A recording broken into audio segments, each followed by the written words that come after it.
Salut à tous, bienvenue dans Femmes de foot, la seule piste sans neige, la seule piste 100% foot féminin. Et pour ce 19e slalom de F2F, nous reviendrons sur la liste des 23 bleus convoqués ce lundi par Philippe Bergerot en vue de l'Algarve Cup. Ensuite, nous reviendrons bien évidemment sur le choc de la 18e journée qui a vu la belle et nette victoire de l'Olympique lyonnais contre le Paris Saint-Germain. Et puis enfin, cette 18e journée de D1 féminine, vous saurez tout, notamment ce résultat nul entre Guingamp et Montpellier. Pour évoquer tous ces sujets, pour slalomer entre les piquets, ils sont là, nos consultants. Elles, ce sont nos reines de la neige, nos reines, les Lindsey Vonn de F2F. Ce sont bien évidemment Candice Prévost et Cécile Locatelli.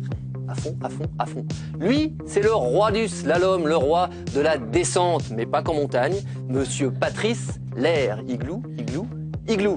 Et que dire de nos deux chroniqueurs? Eux, ils sont mieux, c'est pas compliqué, qu'Anne Laurencin et Jean-Claude Duss réunis. Il s'agit bien évidemment de Mélina Boetti et Thomas Mekich. Enfin, notre invité. C'est le premier à réussir à atteindre le haut plateau de F2F. C'est l'entraîneur de l'Olympique lyonnais. On le surnomme déjà Monsieur Super G. Merci d'accueillir Monsieur Gérard Prêcheur.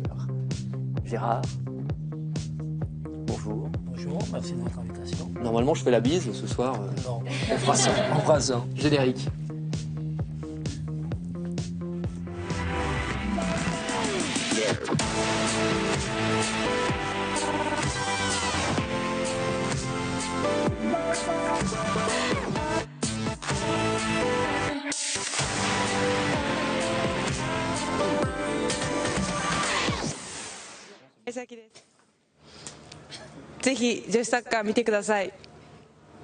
Vous avez compris?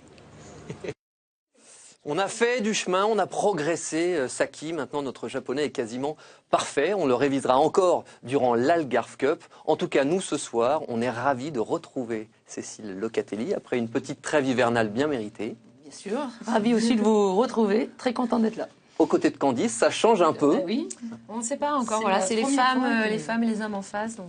Et on est ravis ce soir de recevoir notre premier invité, Gérard Prêcheur. On est très heureux de vous avoir avec nous, aux côtés de votre prédécesseur, tout simplement, Patrice Lair. On évoquera évidemment l'Olympique lyonnais durant toute cette émission. Avant de commencer, c'est le moment de la petite carte blanche. Vous connaissez le principe. La question est la suivante. Gérard Prêcheur, avant d'avoir été formateur, a été joueur, mais à quel poste évoluait-il?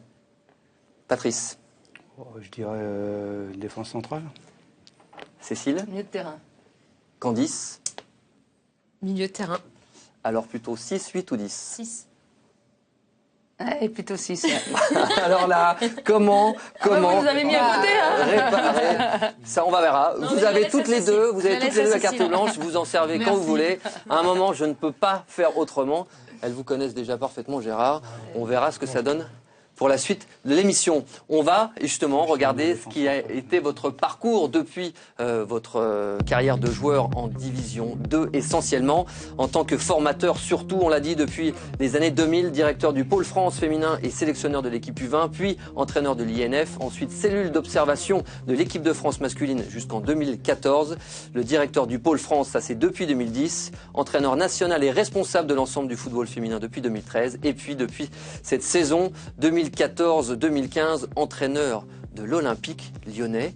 Ça en fait des fonctions, mais avec un esprit souvent assez similaire, vraiment basé sur la formation et comment transmettre le savoir. Oui, absolument. Ce qui caractérise mon parcours, c'est effectivement le domaine de la formation de différents publics, de jeunes joueurs, des joueuses, des entraîneurs. Effectivement, mon parcours au sein de la Fédération française de football, c'est principalement orienté vers une carrière de formateur. Et à quel moment la femme, la footballeuse, a justement pris une place encore plus importante? C'est lorsque j'ai cessé ma carrière d'entraîneur à Valence. Je suis rentré en Île-de-France à la Ligue de Paris. J'avais une fonction de conseiller technique et j'ai un collègue, on se répartissait les sélections régionales. Et j'ai un collègue, Serge, pour ne pas le citer, qui m'a dit « Écoute Gérard, je pense que tu devrais aller prendre une sélection féminine. Bon, j'étais quand même un petit peu, un peu macho à l'époque. Je dis bien à l'époque.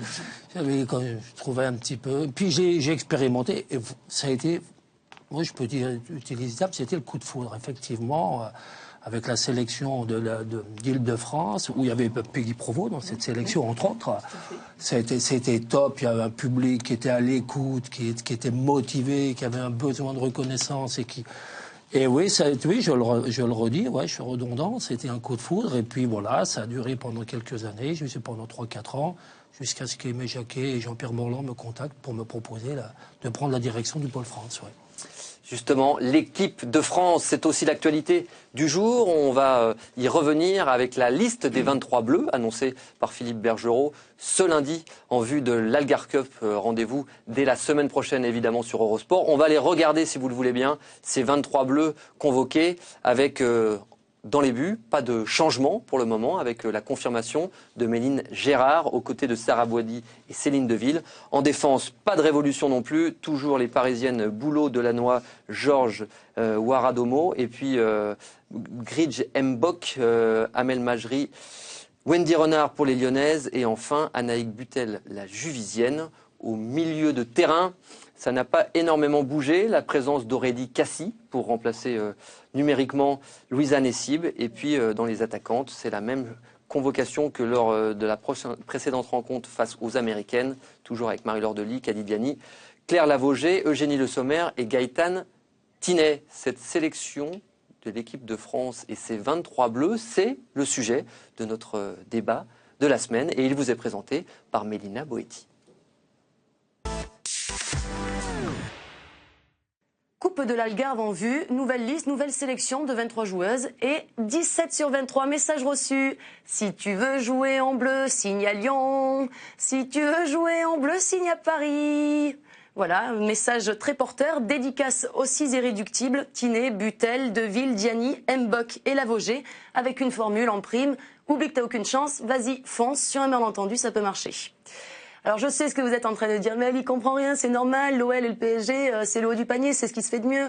Oui, merci, mais non, je veux pas croire que sur 275 joueuses de D1, sorties du PSG et de Lyon, seulement 6 ont un potentiel équipe de France. Bref, dans ce groupe pour le Portugal, exit Amandine Guérin, portière titulaire à Soyo, remplacée par Méline Gérard, deuxième gardienne de l'OL, logique. Et quand il manque une lyonnaise, on met une parisienne, Louisa Nessib, blessée, remplacée par Aurélie Cassis, 176 minutes de jeu en 2015 et non utilisée pour le choc du week-end en championnat. Et là où je m'interroge, c'est que sur une tournée quand même amicale, pourquoi pas Retoletti, Recatala ou même de nouvelles têtes comme Djebar ou Bourgoin. Et vous savez, le pire dans tout ça, c'est que cela risque de s'aggraver. Imaginez Lavogé et Mbok à Lyon. Ça... c'est encore une autre information sur laquelle nous reviendrons bien plus tard avec notre invité. Pour ce qui concerne le débat, est-ce qu'elle est un peu remontée, Mélina, mais est-ce que ça vous surprend qu'il y ait autant de Parisiennes et de Lyonnaises ou est-ce tout simplement logique ? C'est logique. C'est logique. C'est logique, c'est les meilleures joueuses dans les meilleurs clubs. Pour moi, c'est logique. Qu'on mette les meilleurs pour aller déjà à cette compétition amicale, pour bien préparer la Coupe du Monde. Maintenant, ça va vite arriver maintenant. Il va falloir être prêt. Je pense que Philippe est assez compétent pour bien préparer son équipe. Il l'a déjà prouvé dans les matchs amicaux. Non. Pour moi, c'est une très bonne sélection. Alors Gérard, on a évoqué le cas de Méline, justement. Gérard, elle est présente parmi les trois en jouant, entre guillemets, que la Coupe de France avec votre équipe de l'Olympique Lyonnais, alors qu'une joueuse comme Amandine Guérin, elle évolue tout au long de la saison avec un club comme Soyo. En quoi ça vous paraît logique, justement, la nomination d'une joueuse comme Méline Gérard ? Je suis déjà de l'avis de Patrice. Philippe Bergerot avec son staff, avec Albert Rust, sont des grands professionnels qui ont vécu, ils ont tout le temps de réfléchir en plus de ça pour retenir les joueuses les plus performantes pour le moment. Ce que je peux dire par rapport à Méline, c'est qu'effectivement, déjà, elle ne joue pas qu'en Coupe de France, elle alterne, elle fait des rencontres de championnat. Et je précise, c'est sûr que le match il est important, c'est le plus important, mais qu'au quotidien, elle côtoie les meilleurs. Donc ça, il ne faut pas l'oublier non plus. Ce qui veut dire qu'à chaque entraînement, elle a en face d'elle les meilleures buteuses du championnat de France, et elle a des joueuses de haut niveau, elle a des milieux de terrain que vous connaissez, à l'Olympique lyonnais, ce qui lui permet de franchir de nouvelles étapes. Et effectivement, elle est dans une démarche vraiment de progression. Et moi, en tout cas, je suis très content de son évolution. Ouais. Vous, Candice, vous la connaissez bien, Aurélie Cassis. Elle a assez peu joué depuis le début de l'année civile 2015. Là aussi, c'est quoi? C'est son vécu auprès de joueuses internationales qui justifie sa présence, là où effectivement une joueuse comme Djebar est performante en club, mais ne peut-être pas confrontée au haut niveau comme les Aurélie. Je rejoins les propos de ces messieurs autour de la table. Le fait que d'appartenir au Paris Saint-Germain et l'Olympique Lyonnais sont deux locomotives qui mènent la D1 féminine vraiment des accélérateurs. Le terme préféré de Cécile Lecaté, les accélérateurs, en tout cas en termes de D1 féminine. Donc forcément, appartenir à ces clubs-là va permettre à Philippe Bergerot d'avoir des certitudes en termes de compétences sur le terrain. Je ne dis pas que d'autres joueuses d'autres clubs ne seraient pas compétentes pour participer à l'équipe de France, mais là, ce sont des filles qui ont déjà été vues et qui sont suivies depuis un moment. Aurélie Cassis à Lyon, voilà, déjà, il y a un petit moment, et puis au Paris Saint-Germain maintenant. Donc, Cécile, vous êtes aussi sélectionneur de l'équipe de France U16.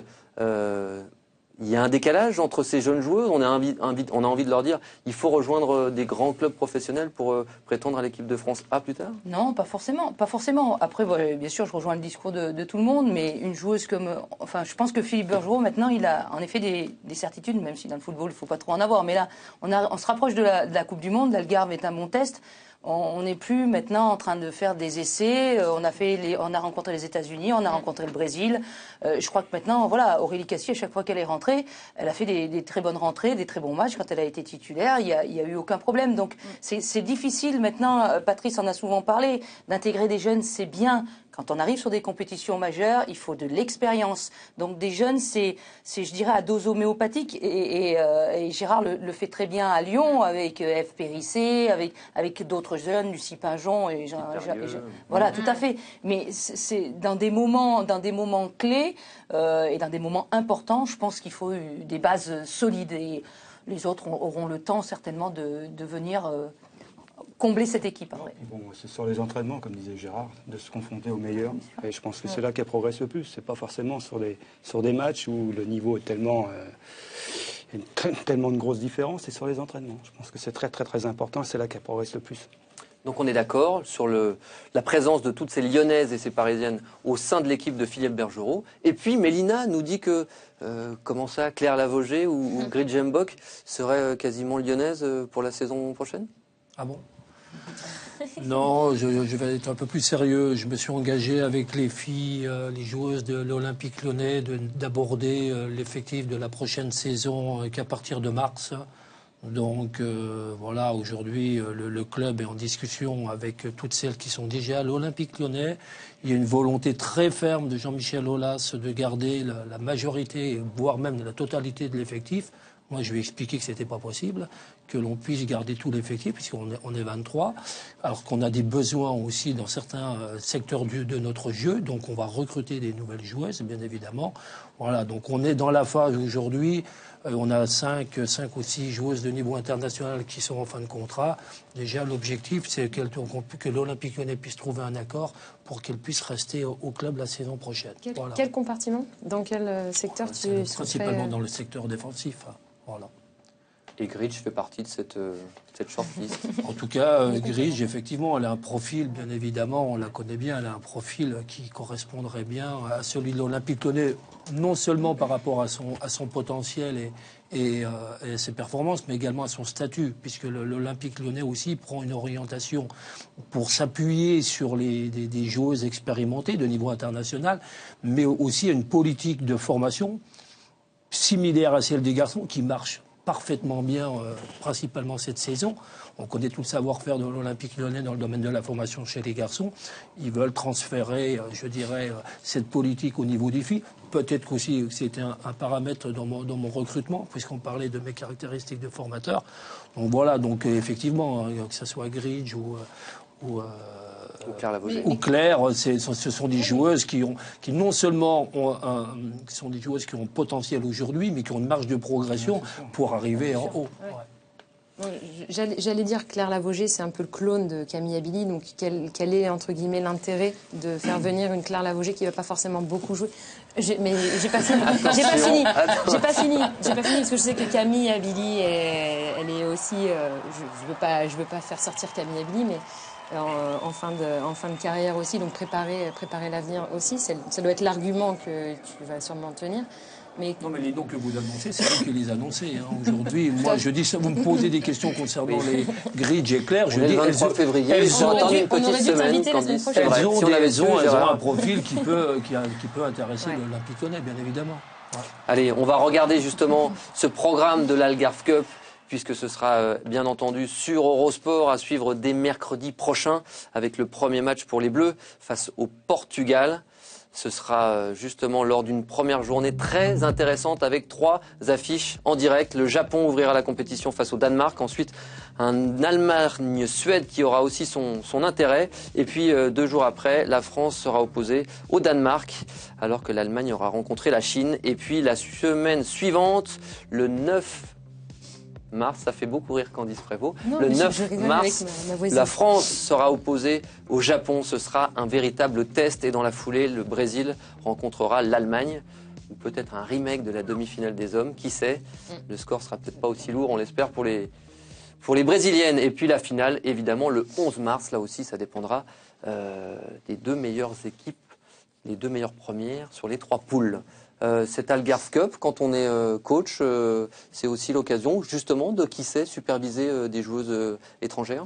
Vu sous cet angle-là, oui. Effectivement, il y aura 2 membres de l'Olympique Lyonnais qui se rendront au Portugal, à l'Algarve. Il y aura Sonia Monpastor, elle sera accompagnée de Marino Faccioli, qui vont se répartir les matchs pour effectivement faire une bonne observation.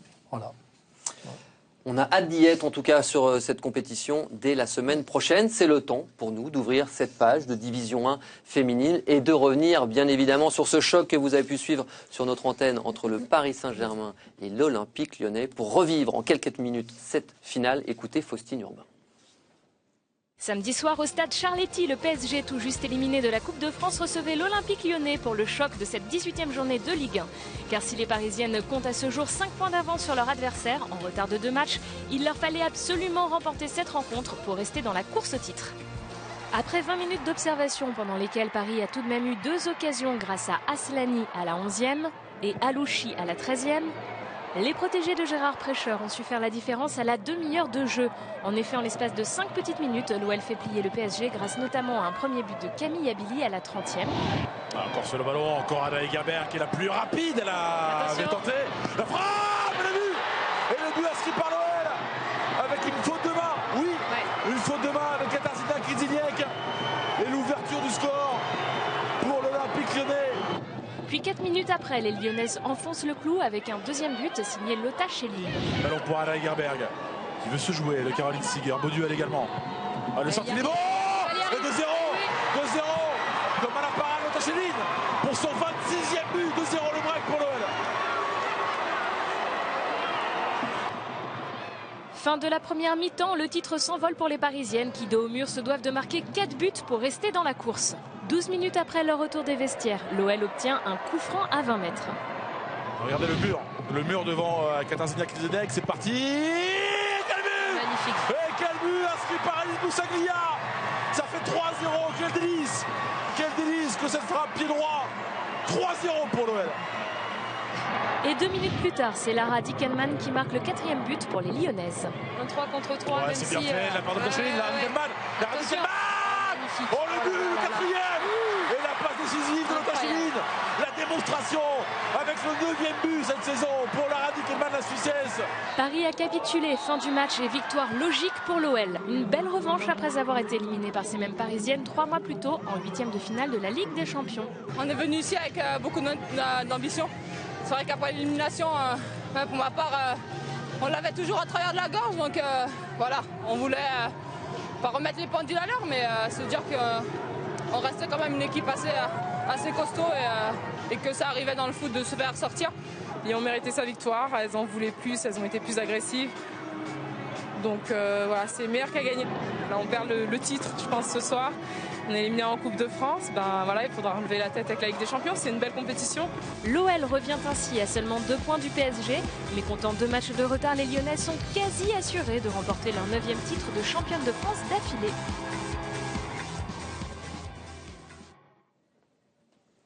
Gérard, est-ce qu'il s'agit du match le plus abouti depuis votre arrivée à la tête de l'Olympique Lyonnais? Oui, je pense. Oui, effectivement. C'était un match de grande qualité. Il y avait deux belles équipes, beaucoup de qualité sur ce terrain, avec un gros rythme d'entrée. Pendant 20-25 minutes, le rythme était très, très soutenu. Et les joueuses ont fait vraiment un match ont été très performants dans différents secteurs du jeu, que ce soit sur le plan de la maîtrise, qui nous a permis également de lutter contre le pressing, voire même de dissuader le pressing parisien, et ensuite de nous permettre de trouver le déséquilibre à différentes reprises, et aussi beaucoup de satisfaction dans le domaine défensif, concernant lequel on avait apporté quelques petites modifications pour qu'on soit encore plus efficace. Ouais. Candice, des très bonnes Lyonnaises, des Parisiennes peut-être un peu décevantes. Oui, 15-20 minutes assez équilibrées en début de match, effectivement. Moi, je me suis pas douté du tout de la qualité de jeu à cause de ce terrain, justement. Mais en fait, on n'a pas du tout vu de différence.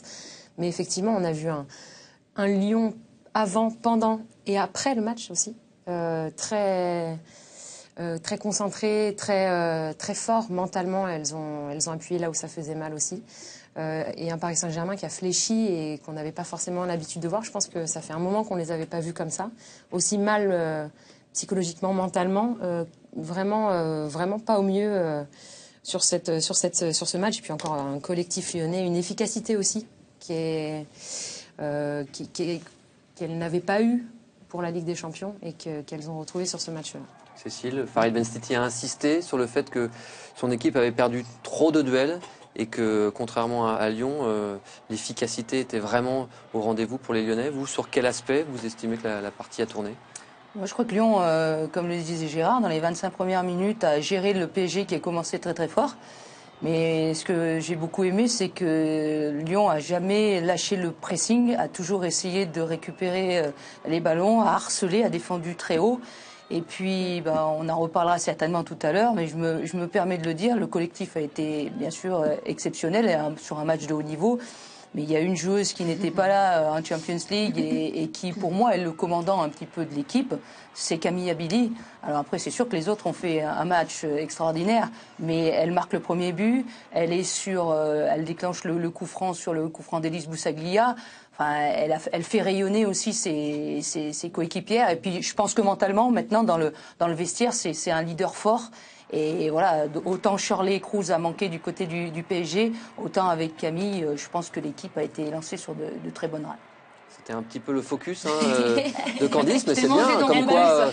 Elle a fait le taf. Vous êtes raccord sur le coup. Non, mais elle a d'autres choses à dire aussi. C'est à la fois donc sur quoi? Sur l'envie et sur l'intelligence de jeu qu'elle vous a plu, Candice? C'est un ensemble. Je pense qu'elle avait déjà très faim dans la prépa, dans l'avant-match. Elle n'avait pas, elle n'avait pas joué. La frustration des matchs manqués précédemment. Ouais, et puis c'est une compétitrice. Elle aime jouer. Elle l'a dit au micro de Romain, à ton micro. Oui, c'est vrai. Il faut que j'arrête avec cette phrase parce que ça m'a fait. Bon, bref, ça m'a fait jouer des tours.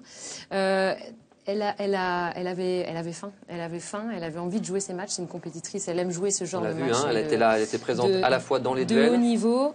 Et puis, elle s'est fait un petit peu bousculer en début de match, mais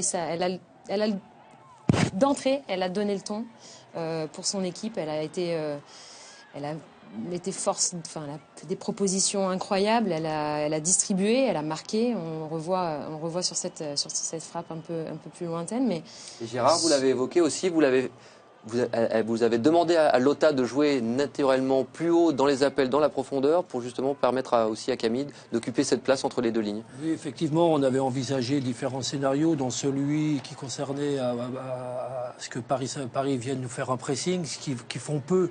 Ils ont souvent l'habitude de faire un pressing en bloc intermédiaire, même dans des matchs importants comme Juvisy, même contre nous en Coupe d'Europe, alors qu'ils étaient dans l'obligation de marquer, ils ne venaient pas nous faire jouer haut. Et là, ils ont pris cette décision de le faire ponctuellement et même assez régulièrement au début de rencontre. Et donc, on avait préparé ce scénario en partant du concept qu'il fallait qu'on étire les lignes. Alors, dans la largeur, on le fait systématiquement avec nos latérales qui sont hautes et écartées. Il fallait qu'on le fasse avec notre ligne arrière, avec Wendy et Saki qui devaient avoir une position moins haute pour créer de l'espace. Et surtout, et Lota a fait un travail exceptionnel qui a, effectivement, elle avait pour mission de chercher le déséquilibre derrière la ligne arrière. Ce qu'elle a fait de bons appels, elle a eu de bons ballons. Mais le fait de faire reculer la ligne arrière de Paris Saint-Germain, de mettre la pression, c'est aussi ce qui a créé de l'espace au milieu que Camille a exploité avec toutes les qualités qu'elle a, quoi. Ouais. Voilà, la justesse technique, c'est ça qui vous a plu aussi, Candice. C'est l'ensemble, c'est finalement... Vous l'avez dit, le terrain n'était pas évident. Ouais, le terrain n'était pas évident, mais je pense que Camille Abili, moi j'ai retrouvé une Camille Abili que j'avais vue il y a quelques années aussi, et ces derniers temps, et je l'ai trouvée très complète sur ce match-là. On l'écoute justement, la numéro 23 de l'Olympique Lyonnais. Moi, je pense que la différence par rapport au match qu'on a fait en Ligue des Champions, ou le premier de championnat, c'est vrai que Paris a été obligé de sortir comme il devait marquer 2 buts. Donc ça nous a quand même permis de nous libérer beaucoup d'espace dans le dos et on a des attaquantes qui vont très vite. Donc je pense que c'est là où était la clé du match. Et après, psychologiquement, on a senti aussi que Lyon prenait l'ascendant. Je pense c'est vrai qu'en ayant marqué 2 buts assez rapidement, 2-0 à la mi-temps, elle savait que c'était très très difficile pour revenir. Puis on a vraiment été efficace, qu'on n'avait peut-être pas su faire en Ligue des Champions notamment. Donc c'est bien, on est vraiment satisfaite ce soir du match. Voilà, la satisfaction de Camille Abili. Je voudrais bien qu'on revienne, si vous le voulez bien, sur la composition d'équipe alignée justement par vous, Gérard Prêcheur, au coup d'envoi de cette rencontre et que vous nous expliquiez les motivations de vos choix, si vous voulez bien. La compo, la voici. Justement, sur les choix entre Élise Boussaglia au milieu. On se demandait à un moment si l'absence de Louisa Nessib vous donnerait peut-être l'envie de faire remonter éventuellement Amel Majri ou Lara Dickenman au milieu. Sur quel choix, sur quels critères vous avez aligné cette équipe ? Il y avait déjà des principes concernant lesquels je ne déroge pas. Je ne souhaitais en tout cas pas, et le staff m'a suivi à 100%, ne souhaitait pas changer la ligne arrière déjà. Donc elle est performante. On voulait aussi utiliser les couloirs avec Amel et Lara. Non, la grande interrogation que j'ai eue, que j'ai partagée avec le staff, principalement avec Sonia, c'est effectivement de démarrer avec Elodie ou pas. Parce que quand on a l'opportunité d'avoir une joueuse de cette qualité avec une telle percussion, c'est une interrogation. Mais une fois que le plan... En balance avec quelle joueuse ? Comment ? En balance plutôt avec quelle joueuse ? Après, il y avait des différentes... Il y avait 2 options. Hein. C'était effectivement de sortir une des milieux de terrain et de mettre Eugénie en 10, qui avait été évoquée. Voilà, c'était une possibilité que l'on a fait sur certains matchs de championnat. Elle est très performante dans ce registre-là, derrière l'attaquante, parce qu'elle est capable de se retourner vite. Mais en tout cas, ce qui nous a vraiment, je dirais, orienté dans les choix, ce qu'on voulait, c'était faire notre jeu, quoi. C'est-à-dire qu'on a gardé quasiment tout le temps le même effectif, on a gardé le même système de jeu, on est parti sur la même animation de jeu, qu'elle soit offensive et défensive. Alors il y avait quelques spécificités par rapport à Paris, mais voilà, on a joué, et puis les premières consignes ont été claires. On vient jouer, on vient pour gagner. Effectivement, on aurait pu penser qu'on aurait pu tenter de jouer le résultat, puisqu'on avait un joker, on avait 3 points d'avance, avec un goal average, je dirais, favorable. Non, c'était clair. Objectif expliqué, on vient pour gagner, et surtout, vous, sur le terrain, vous ne calculez pas. Parce qu'effectivement, ceux qui calculent, c'est les entraîneurs, par rapport à l'équipe, les évolutions d'effectifs. Et à ce niveau-là, on avait cette volonté aussi de mettre du rythme, ce qu'elles ont fait, et ce que, comme dit Cécile, elles n'ont cessé de faire durant toute la rencontre. Ouais. Patrice, vous attendiez à cette composition d'équipe ? Oui, franchement, je voyais cette équipe-là. Hein. Mais bon, déjà, j'ai tout dit la semaine dernière. Hein. Je pense que... Pour une fois, j'avoue, Patrice a annoncé le bon résultat. Il faut rendre à César. Ça fait buzz toute la semaine. Ce qui appartient à Patrice. Non, mais bon, le match a duré une demi-heure pour moi. Jusqu'à la 30e, 35e, ça a été plié. Et puis, bon, après, il n'y a eu qu'une équipe sur le terrain.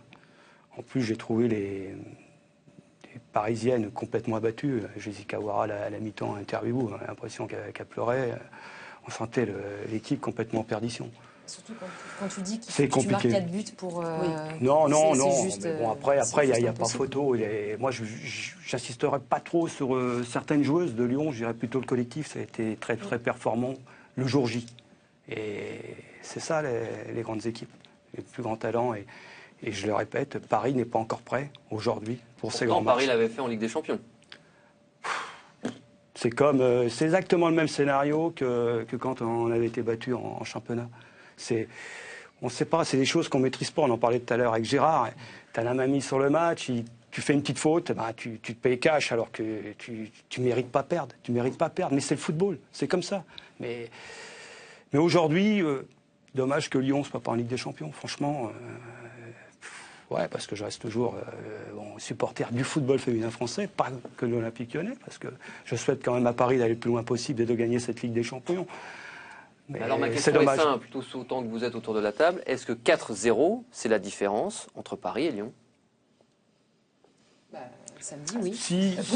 Sur le match, sur le match, oui. Après, sur l'ensemble, je pense que Paris a quand même une très bonne équipe avec des individualités assez fortes qui ont prouvé, en plus dans leur sélection. On pense aux Allemandes, on pense à des filles comme Siger, les Suédoises aussi. Je crois que, voilà, après, il faut...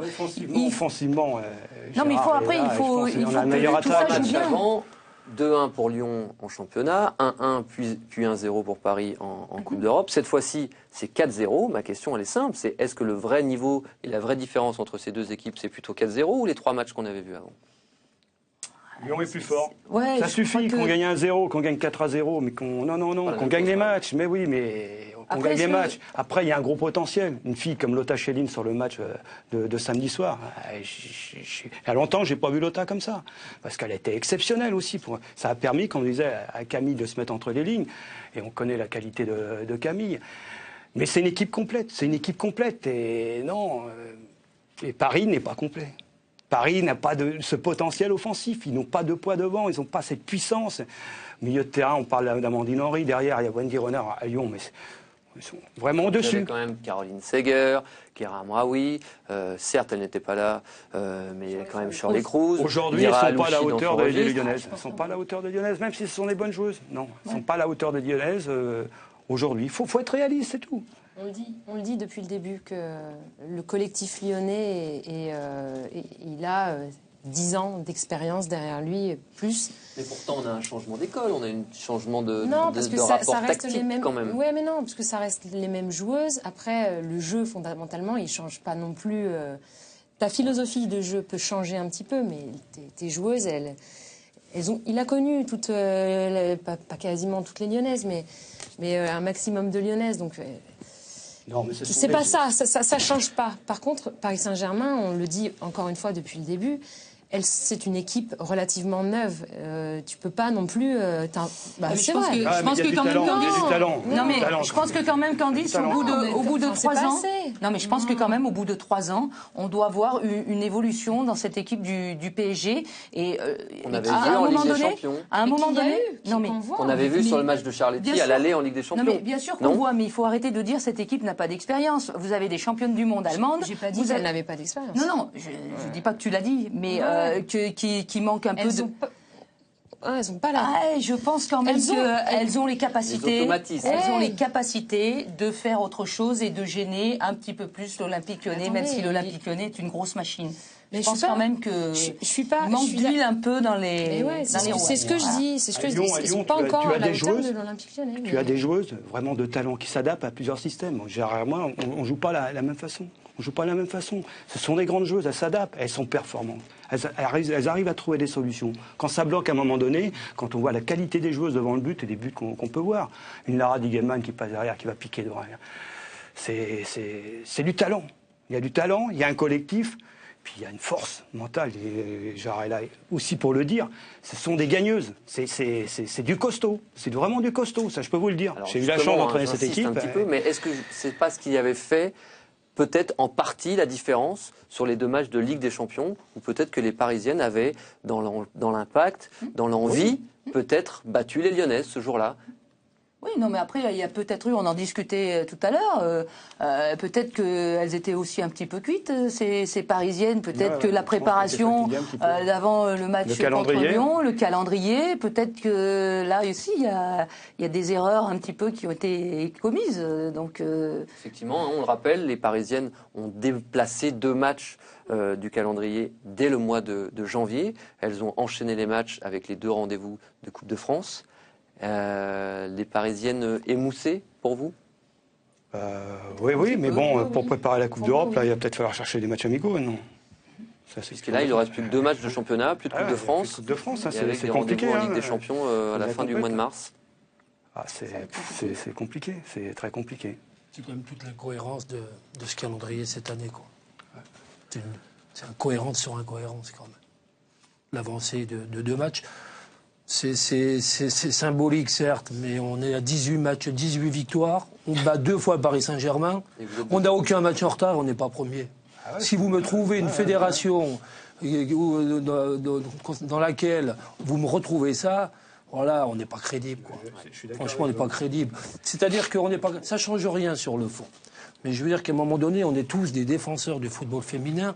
Et pourquoi on prend des décisions concernant le football féminin qu'on ne prendrait jamais concernant le football masculin? Voilà, regardez-le, hein, Gérard, justement, ce calendrier et la différence entre l'Olympique Lyonnais et le Paris Saint-Germain. Vous l'avez évoqué, 2 points d'écart au classement pour le moment entre ces 2 équipes.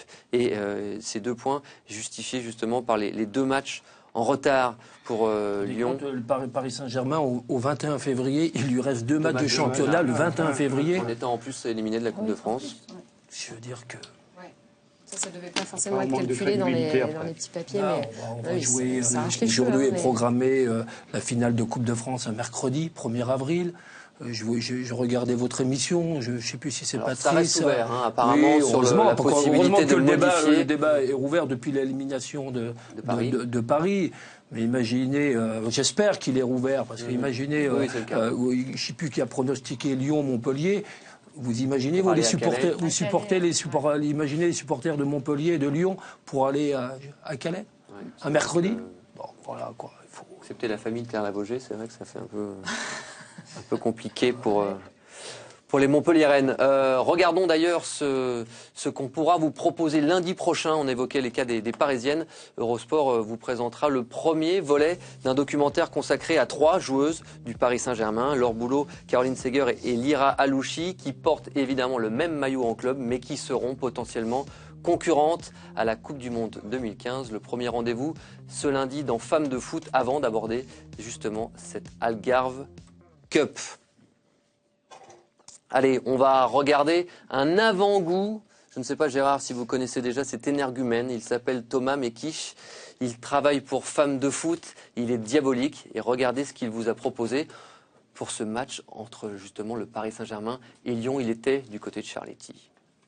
Le match va débuter dans quelques instants. On est là, on est présent. Bonjour, si je vous dis que j'aime pas Patrice Lair, je gagne le maillot ou pas? On l'a déjà distribué. C'est quoi ton prénom? Benjamin. Benjamin? Ouais. Bon, tu peux quand même dire que t'aimes pas Patrice Lair.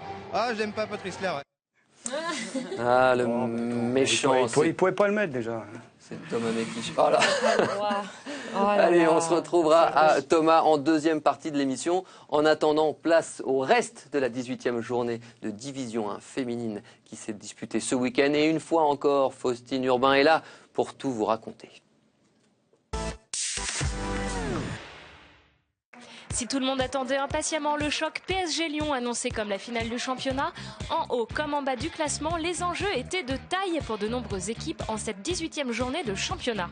Et on commence en bas du tableau où se joue actuellement la lutte au maintien. Rien n'est encore joué, mais les filles d'ici ont certainement dit ce week-end au revoir à la Ligue 1.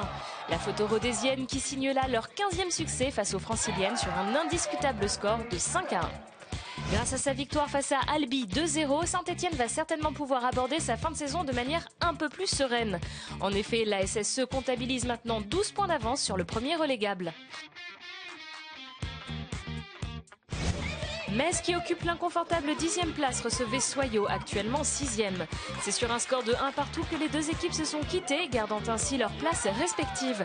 Les Messines ont cependant 2 matchs de retard sur Albi et 3 sur Saint-Etienne. Et on termine avec l'autre grosse affiche de cette 18e journée. L'opposition entre Guingamp 4e et Montpellier 5e.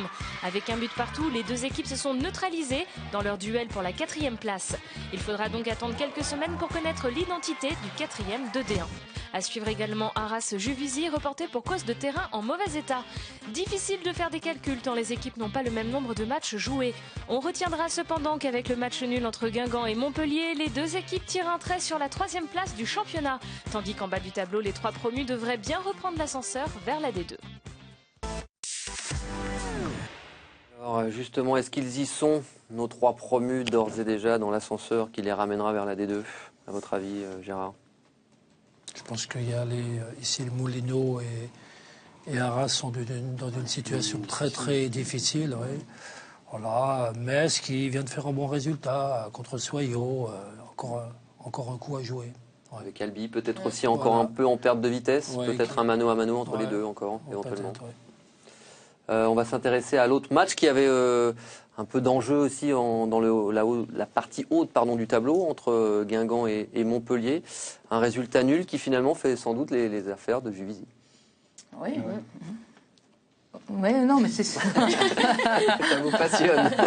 Non, si, parce qu'en plus, Guingamp, je trouve que, honnêtement, c'est vraiment une équipe, une bonne surprise, et puis une équipe qui, dans son projet, va certainement, si Gérard pique pas Grijenbok tout de suite, va continuer à progresser. Je crois que c'est une équipe pleine d'ambition et qu'on va retrouver certainement dans les hauteurs du championnat, peut-être dans les années futures. En tout cas, c'est très cohérent, c'est très... J'aime bien au niveau du jeu, pour l'avoir commenté. Votre potentiel 3e, la nouvelle équipe prétendante au podium, peut-être devant Juvisy et Montpellier. Ils sont pas encore prêts, mais ils sont pas encore prêts. Mais en tout cas, je pense que c'est une équipe qui pourra venir titiller Juvisy et semer un petit peu parfois le trouble sur les 2 premiers. Ouais. Les équipes de tête. Ça va être compliqué quand même. Ça va être compliqué quand même. S'ils perdent des joueuses déjà. Il ne faut pas qu'ils en perdent, c'est ce qu'on vient de dire. Ça va être compliqué. Oui, enfin, Gridge, elle ne partira pas gratuitement. Donc ça peut aussi éventuellement permettre d'avoir un petit capital pour ensuite... Peut-être, c'est possible.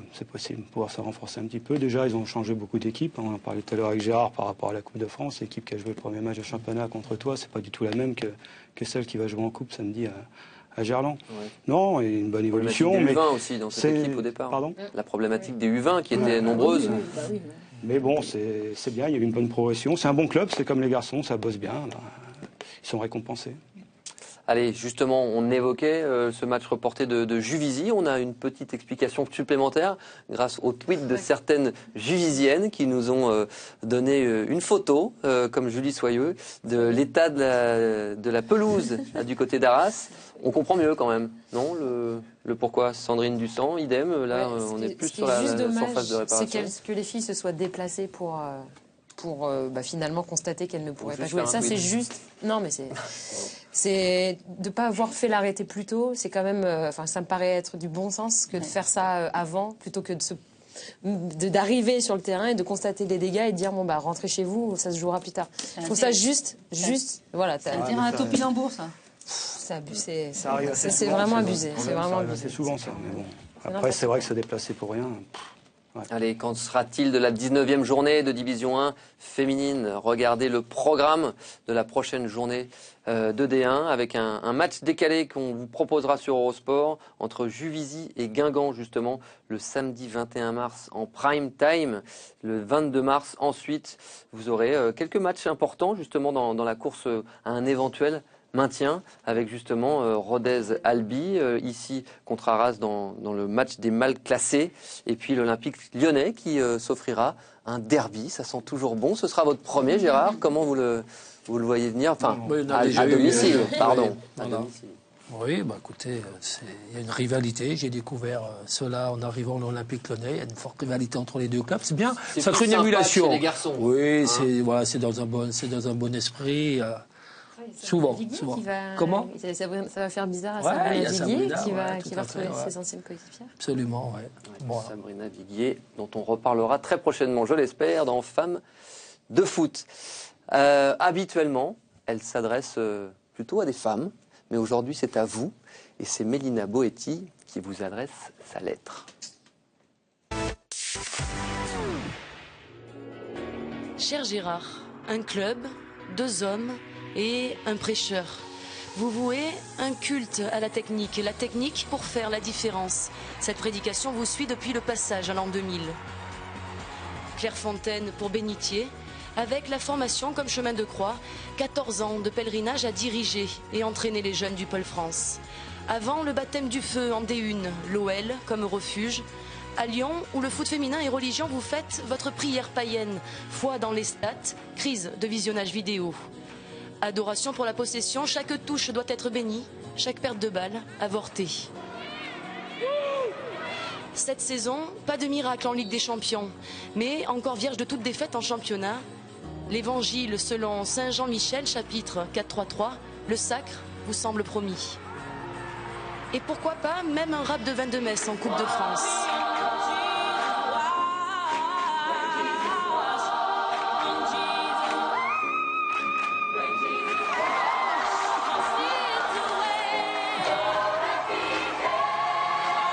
Nessib, Henry, Abili, Boussaglia, Tomis, autant de fidèles qui marchent sur l'eau depuis leur début, depuis que vous les avez endoctrinés à la paroisse 3F. Adeptes de votre vision du jeu, preuve que votre parole est divine et votre action répandue. Mais c'est surtout parce que vous prêchez des convertis que vous êtes là ce soir. Pour travestir Étienne de la Boétie, soyez résolus à croire en vous, et vous voilà libre.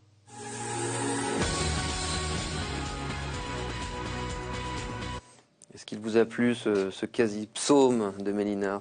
Excellent. Oui, c'est vrai, c'est très bien. Allez, on va s'intéresser à notre invité. C'est le moment du face-à-femme. Mais que dis-je, hein? Forcément, ça ne peut pas marcher ce soir. Alors, place au face-à-homme.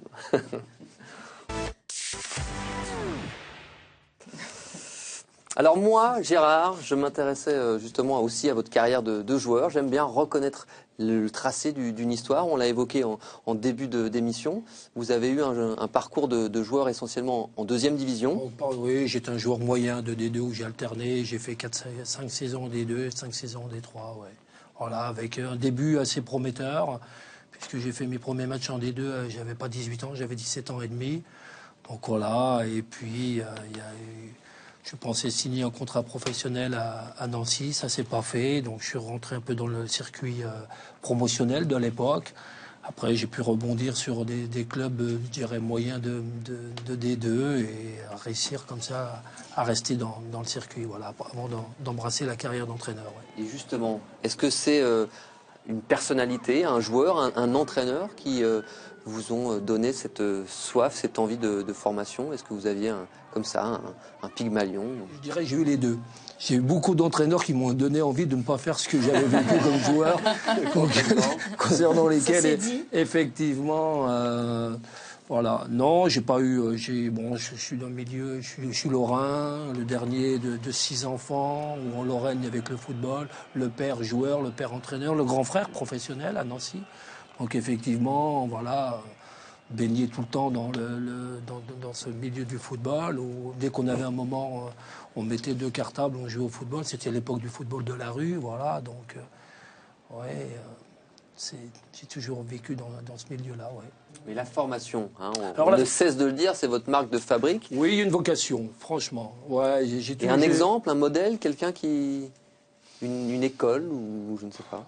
Non, c'était peut-être l'esprit familial, peut-être, qui fait le partage, l'échange, qui a fait que j'ai tout de suite pris beaucoup de plaisir à transmettre, à communiquer. Parce que déjà, quand j'étais joueur, j'étais responsable. J'ai fini ma carrière de joueur à Valence, j'étais responsable des jeunes, j'avais passé mes diplômes d'éducateur. Donc, cette envie de transmettre, ouais, j'ai toujours eu, ouais. Tu as un regard sur ce qu'est en train de faire Sonia, justement, avec le centre de formation. Tu étais très attentif. On constate aussi sur les matchs qu'il y a des rentrées aussi de jeunes joueuses. Tu es très attentif sur ça, je suppose?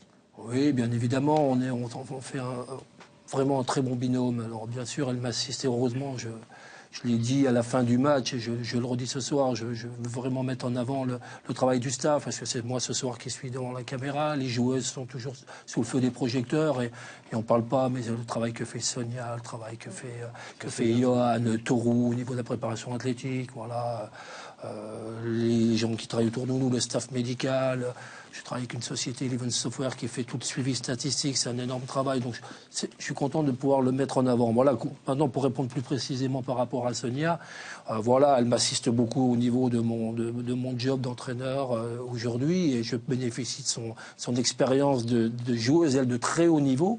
D'accord, parce qu'elle a connu ce que moi j'ai pas connu en tant que joueur, voilà. Et puis bien évidemment, dès qu'elle fait appel à moi, je dirais pas souvent, mais on a un échange implicite. On partage énormément aussi dans le domaine de la formation. Ouais. Ça c'est important, avoir cette confiance et puis ce relationnel important. En plus d'avoir une fille, peut-être, moi je peux le dire, ça m'a peut-être manqué à un moment donné. J'avais qu'un staff garçon. Peut-être quelques sensibilités dans le vestiaire. On parle du staff. Non, mais où c'est important d'avoir quelqu'un qui ressent les choses d'une certaine façon, parce que c'est du football féminin, c'est pas du football masculin. Là. Non, je pense que c'est quelque chose d'important. Une fois que tu as quitté le terrain et de tout de suite enchaîner dans le staff, c'est peut-être quelque chose qui n'est pas forcément évident. Je pose la question. Mais il faut connaître bien Sonia. C'est un ressenti. Voilà, que ce soit Sonia ou Camille, c'est des filles qui ont ça dans le sang, quoi. C'est tout tracé. Enfin, surtout Sonia. Elle passe le formateur là et voilà, moi ce que je voulais rajouter simplement par rapport à l'Olympique Lyonnais, puis par rapport à un peu la similitude des deux entraîneurs qu'on a en face de nous, c'est que Patrice avait commencé un peu cette ouverture sur la formation, et bien sûr Gérard le continue, puis il va sans doute le pérenniser. Ça a donné lieu à des réunions avec la fédération et surtout un travail qui m'est cher aussi, puisque en étant responsable de pôle, c'est vraiment ce travail, cette complémentarité, et je crois que voilà, l'Olympique Lyonnais se rendra encore plus fort, parce que je crois que il commence à trouver un équilibre justement entre ces internationales françaises, ces internationales étrangères et cette formation qui arrive. Et voilà, pour moi, un club, c'est ça, c'est cet équilibre-là. Dès qu'il n'y a plus cet équilibre-là, le club il peut être en danger, parce que quand on n'a plus la formation, il peut arriver un jour où on a moins de moyens et le club il n'est plus rien. Donc je pense que... Surtout qu'avec le nouveau stade, ça va se professionnaliser encore plus pour les jeunes. Sonia disait que ce week-end, que justement il allait avoir les installations allaient être vraiment au top, avec vraiment une section féminine. Avec du matériel médical aussi. Ce que j'ai découvert, moi, ce qui est vraiment extraordinaire, je vivais au sein de la fédération. Donc je voyais à peu près un certain ressenti de ce qui pouvait se passer à Lyon, mais de le vivre à l'intérieur, on a quand même une chose qu'il faut quand même préciser, on est dans un grand club prestigieux, avec un palmarès, que ce soit chez les garçons et chez les filles, qui est impressionnant. Et dans ce grand club-là, on a quand même, il faut quand même le dire, on a un président qui accorde le même intérêt au football féminin, au football des filles qu'au football des garçons. C'est unique. Je pense à cela. Je pense à cela parce que Candice vient de faire référence au grand stade. Voilà, il faut quand même savoir qu'avec cet énorme projet ça va être une merveille quand même, ce nouveau stade, mais également avec ses 50 hectares. Mais il faut savoir, voilà, il va y avoir un camp d'entraînement pour les professionnels, garçons et filles. À côté, il y aura l'académie, le centre de formation, garçons et filles. C'est unique. Enfin, je ne sais pas, tu connais nettement mieux le football européen. En tout cas, en France, je ne connais pas, je suis pas en Europe. Non, mais Gérard, la chance, c'est comme ça, c'est l'opportunité. C'est monsieur Aulas, parce que voilà, il se bat au club pour que l'équipe féminine existe depuis très très longtemps. Et il a récolté vous êtes emballé sur ce point de vue et sur l'Olympique Lyonnais. Nous, on marque une courte pause et on revient très vite pour la deuxième mi-temps de Femmes de foot, toujours avec notre invité Gérard Prêcheur. Je suis Lotta Schelin et je suis une femme de foot. Ah, ça fait toujours plaisir. Et toi, là, toi, tu es une femme de foot, toi. Une sacrée femme de foot, sacré tempérament. Alors quoi? T'es prêt? Ça va, je suis prêt. Ta rubrique de la semaine? Allons-y. L'instant T.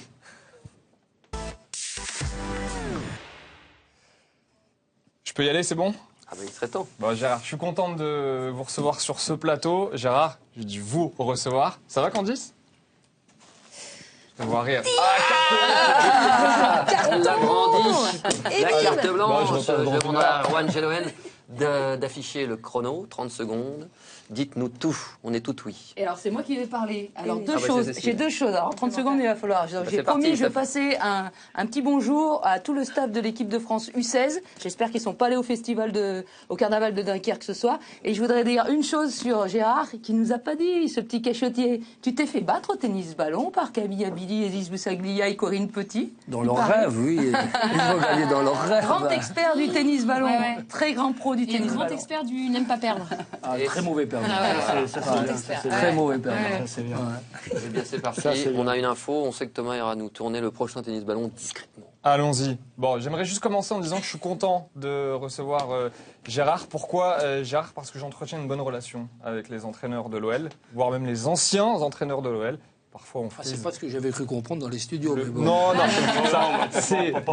faut pas se fier à tout ça. Vous savez, les gens qui s'aiment parfois se font des crasses. Et aussi parce qu'avec Patrice, d'habitude, je suis le seul mec sur le plateau, donc je suis content de vous avoir. Quoi? Non mais, ouais. Je te rappelle qu'on a déjà pris une douche ensemble. J'ai vu au foot, enfin voilà, on repassera après la puberté. Un petit mot de Bundesliga féminine, s'il vous plaît. On va regarder les résultats, ce qui s'est passé ce week-end en Bundesliga féminine pour vous dire qu'il y avait un choc alors qu'on découvre le tableau. C'est les résultats de la 15e journée. Le Bayern aurait pu passer leader en cas de victoire face à Wolfsburg, mais vous le voyez, hein, le résultat 0-0. 3-0 la petite correction infligée par le Bayer Leverkusen à Erfurter. Et attention, parce que derrière, ça revient fort. Pourquoi? Parce que Francfort s'est imposé 2-1 sur la pelouse de Sand. Un petit coup d'œil au classement, Romain? Bah oui. Allez, Wolfsburg est toujours leader avec 2 points d'avance. Wolfsburg est toujours leader. Voilà. Mais c'est important aussi de regarder le classement de la D1 féminine. Ça fait plaisir à Gérard. Je viens de le dire. Voilà. Et Wolfsburg, donc, toujours leader du championnat. 2 points d'écart avec le Bayern. Il a écrit c'est faux, maman. C'est un moment, c'est un moment. Gérard, c'était bien samedi PSG Lyon? Vous avez apprécié ce match? Oui, bien évidemment. je rajouterais concernant ce degré de satisfaction, c'est que le certain Paris, le côté un peu Paris depuis le début de saison, surtout après l'élimination, est un petit peu lourd à porter. Je pense que les médias, peut-être effectivement, ont envie, se lassent peut-être effectivement des performances de l'Olympique Lyonnais. Et là, c'était bien de recadrer les choses. Il a l'œil pétillant, hein. Il a l'œil qui pétille. Bon, en tout cas, je vous ai appelé, moi, avant le match, mais vous n'avez pas répondu. Alors, peut-être parce que vous avez l'ancien numéro de Patrice Lair quand il était à Lyon. Ouais. Alors, je me disais, il répond jamais à mes messages, le type. En fait, c'est vous qui les recevez, les messages. J'en reçois quelques-uns encore. Répondez-moi. Mais rassurez-vous, j'étais avec Mélina, celle qui vous a écrit la petite lettre. On a plus d'un tour dans notre sac et aussi une caméra. On a réussi à rentrer à Charletti. Il aurait peut-être pas fallu nous laisser rentrer finalement. Regardez. Ah là là. Comment on fait si on n'a pas de billets, Mélina? Système D? Merci, top, c'est cool. Merci, bon match. Merci. Femme de foot partout, tout le temps. Je crois qu'on veut pas me fouiller en fait. Excusez-moi madame, j'ai pas été fouillé. J'ai pas été fouillé. Je suis interdit de stade, j'ai pas été fouillé. Oh là là, vous me fouillez pas?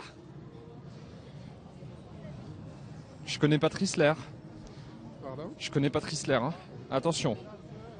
Oh. C'est bon? Va falloir fouiller la demoiselle aussi, c'est Mélina. Ah, pas de chance. Bonjour, la petite c'est bon. Bonjour. Bonjour.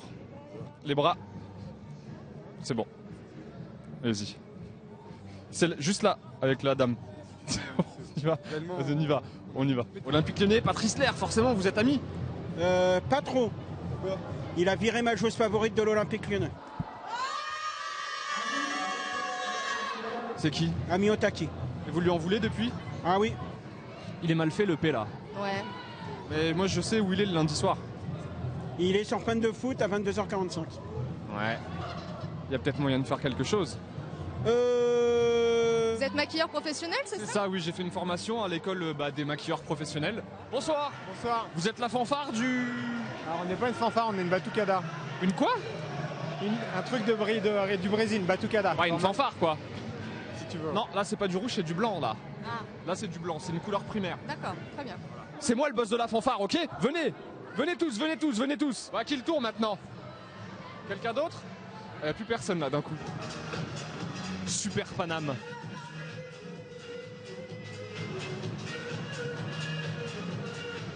Vous êtes Super Paname? Pardon? Vous êtes Super Paname? Bah ouais, carrément. Avec la cape? Ouais, bah ouais. Ça va avec le boulot et tout, on trouve le temps d'aller voir les matchs? Bien sûr. Et s'il se passe quoi que ce soit, vous n'hésitez pas à intervenir, hein, faut... Voilà. Super Paname quand même. Allez, Super Paname.